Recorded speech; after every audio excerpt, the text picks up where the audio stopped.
আসসালামু আলাইকুম। উপন্যাস আমৃত্যু ভালোবাসি তোকে, পর্ব ১৭। লেখনীতে সালমা চৌধুরী। আবির গভীর রাতে মেঘের দরজায় ডাকছে। দরজা খোলাই ছিল, তারপরও উনি ঢুকছেন না। কণ্ঠ উঁচু করে বললেন, আসবো? মেঘ একগাল হেসে তৎক্ষণাৎ উত্তর দিল, আমার রুমে আসতে আপনার অনুমতির প্রয়োজন নেই। আবির মেঘের মাথার কাছে বিছানায় বসে কোমল কণ্ঠে বলল, তুই এত কিউট কেন মেঘ?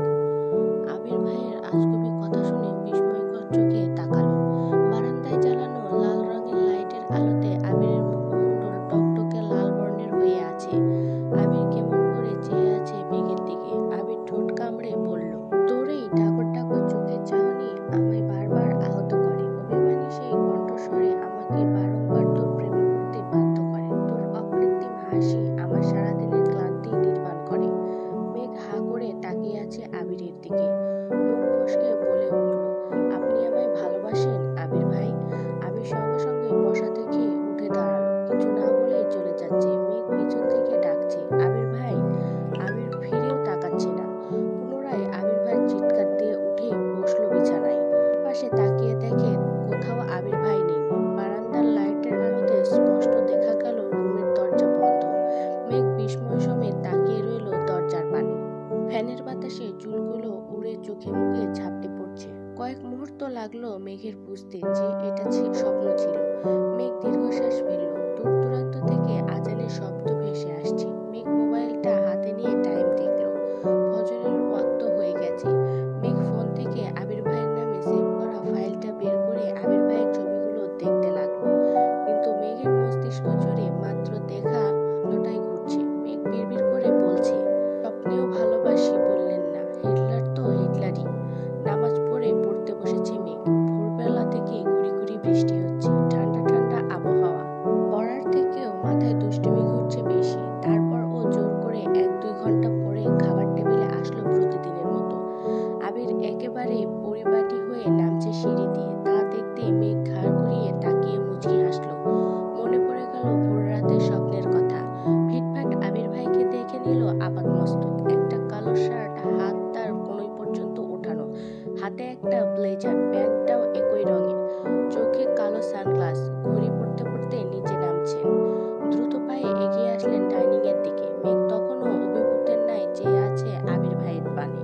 আর গুনগুন করে গান গাইছে, কালো সানগ্লাসটাই কেন এত সুখ, হে যুবক দৃষ্টিতে যেন সে রাসপুটিন, খুন হয়ে যাই আমি প্রতিদিন।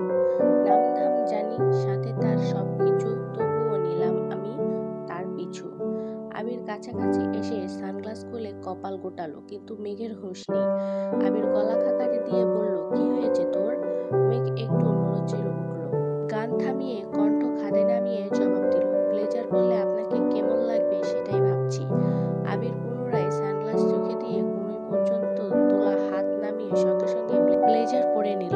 মেঘ উচ্চস্বরে বলে উঠল, মাশাআল্লাহ, কারো নজর না লেগে যায়। আকস্মাৎ মেঘ চেয়ার থেকে উঠে আবির ভাইয়ের কাছে গিয়ে দাঁড়ায়। আবির ভ্রু কুঁচকে চাইল। মেঘ সহসা আবিরের ডান হাতের কনিষ্ঠ আঙুলে হালকা করে কামড় দেয়।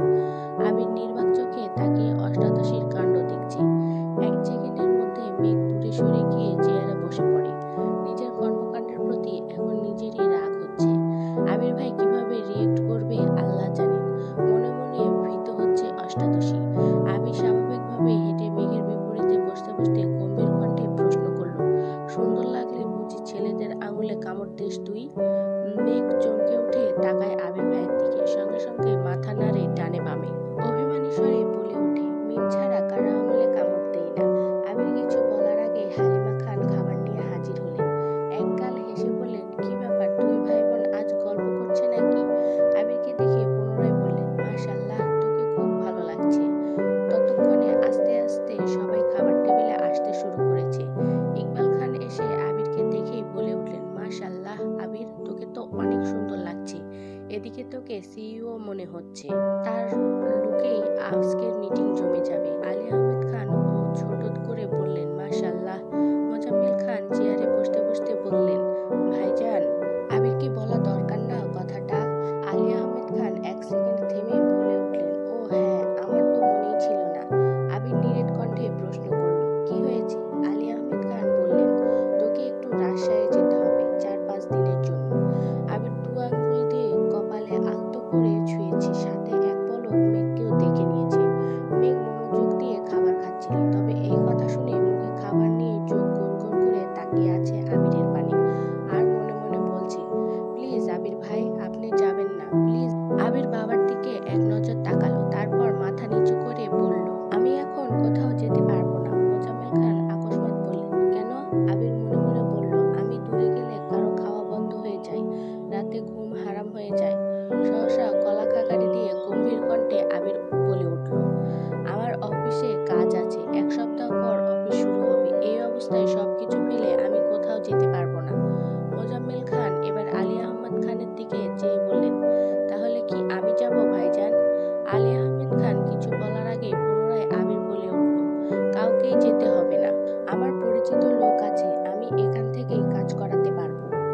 জানাবো।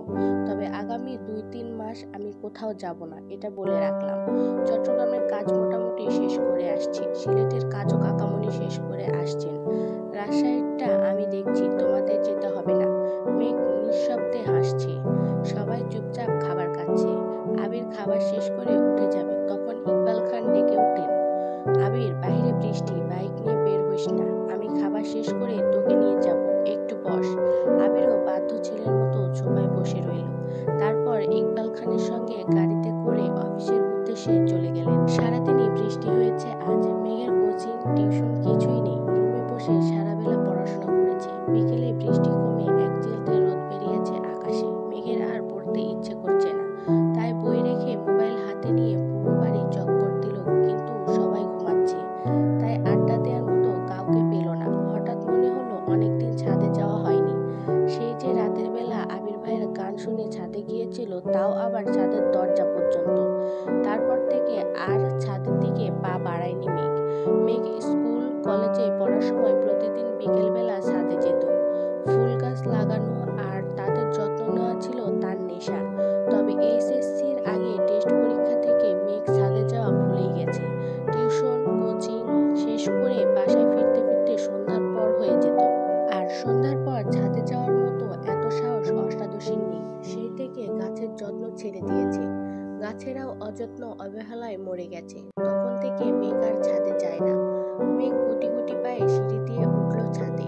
ছাদের গেট খুলতেই চোখ ছানা পড়া হলো অষ্টাদশীর। ছাদের যতটা অংশ চোখে পড়েছে পুরোটাই গাছে ভর্তি। মেঘ পা বাড়ালো ছাদের দিকে। সম্পূর্ণ ছাদ পরিষ্কার করে তাতে 3 সারি গাছের টব রাখা। এক কর্নারে শুধু ফলের গাছ, বাকি সবটাই ফুল গাছে ভর্তি। নয়নতারা, বেশ কয়েক রঙের গোলাপের গাছ, পুত্তলিকার গাছ, তবে বিকেল বেলাতে ফুল নেই। কাঠগোলাপের গাছ, জিনিয়া, অপরাজিতা, রমন থেকে শুরু করে কত কত ফুলের গাছ, যার অধিকাংশ গাছের নাম ফুলের নামই জানে না মেঘ। মেঘ নিজেকে নিজে প্রশ্ন করছে, এত গাছ কে আনলো? তানভীর ভাই তো জীবনেও ছাদে আসে না, তাহলে কি আবির ভাই? সহসা মেঘের চোখে মুখে উজ্জ্বলতা ফুটে উঠল। ছাদ ভর্তি এত গাছগাছালি দেখে মেঘের ভীষণ ভালো লাগছে। সবটা ছাদ ঘুরে দেখলো। সারাদিন বৃষ্টি থাকায় পানি দেওয়ার প্রয়োজন হলো না। 20-30টা ছবিও তুলেছে ফুলের আর গাছের। ততক্ষণে সূর্য ডুবতে শুরু করেছে। গোধূলি আলোতে ফুলের মুগ্ধতা দেখে মেঘ লোভ সামলাতে না পেরে একটা গোলাপ ফুল ছিঁড়ে নিয়েছে। এতদিন পর নিজের বাড়ির ছাদে এত এত ফুল গাছ আর ফুলের সমাহার দেখে আবেশিত হয়ে পড়েছে মেঘ। এদিকে আবির করিডোর দিয়ে নিজের রুমের দিকে আসছিল। আবির মেঘকে দেখে ঠায় দাঁড়িয়ে পড়ল সেখানে। এদিকে মেঘ আপন মনে ফুলের গন্ধ শুঁকছে আর হাঁটছে। আশেপাশে বা সামনে কেউ আছে কিনা তাতে তার কোনো মনোযোগ নেই। হঠাৎ আবিরের প্রশস্ত বুকের সঙ্গে ধাক্কা খেল মেঘ। নিজেকে সামলানোর আগে আবির মেঘের বাহু চেপে ধরে। সহসা স্বাভাবিক হয়ে মুখ তুলে চায় মেঘ। আবির ভাইয়ের তপ্ত দৃষ্টি দেখেই মাথা নুয়ে ফেলে পুনরায়। আবির বাহু চেপে ধরে দ্বিগুণ ভারী কণ্ঠে ধমকে ওঠে, ফুল ছিঁড়েছিস কেন? মেঘ ঢোক গিলে মৃদু কণ্ঠে বলল, সরি। আবির পুরো কণ্ঠে শুধালো, সরিটা আমায় না বলে গাছকে বলিস?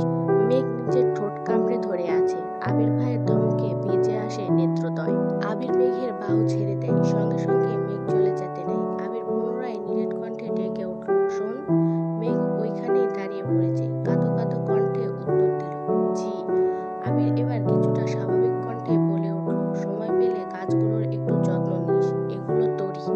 মেঘ এবার বিস্ময়কর দৃষ্টিতে তাকায় আবিরের দিকে। নিষ্পলক তার দৃষ্টি, চোখ টলমল করছে পূর্বের জমা পানিতে। অধর সরে আছে কিছুটা দূরে। কয়েক মুহূর্ত পর উত্তেজিত কণ্ঠে শুধালো, আমার? আবির পূর্বের অভিব্যক্তি বজায় রেখে জবাব দিলেন, হ্যাঁ। তোর নাকি ফুলের গাছ অনেক পছন্দ, তাই এনে দিলাম। এখন যত্ন নেওয়ার দায়িত্ব তোর। আর হ্যাঁ, গাছের যত্ন নিতে গিয়ে দুনিয়া ভুলিয়ে যাসনি যেন। মেঘ বশীভূত চোখে চেয়ে আছে আবির ভাইয়ের দিকে। আবিরও এবার সরাসরি চোখ রাখে মেঘের চোখে মুখে। দুফোঁটা অশ্রু দাগ হয়ে গেছে। সম্পূর্ণ গাল টকটকে লাল হয়ে আছে। গালের মাঝে একটা গাঢ় কালো রঙের তিল জ্বলজ্বল করছে।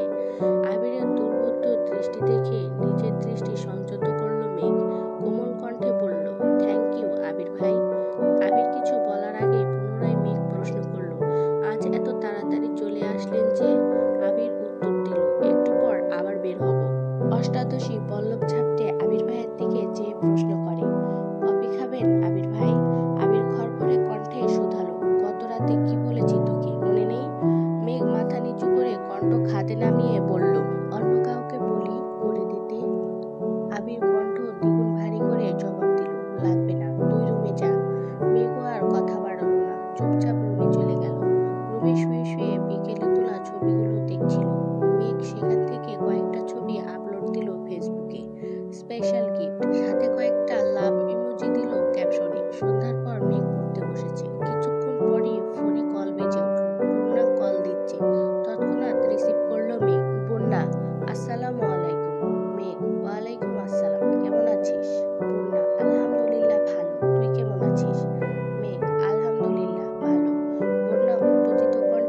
কবে আনছে জানি না।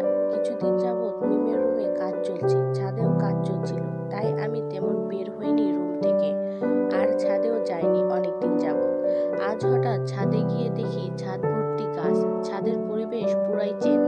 আসার সময় আবির ভাই বলেছেন এগুলো নাকি আমার। পূর্ণা উত্তেজিত ভঙ্গিতে বলল, বাহ, তোর শখ তো তাহলে পূরণ হয়েই গেল।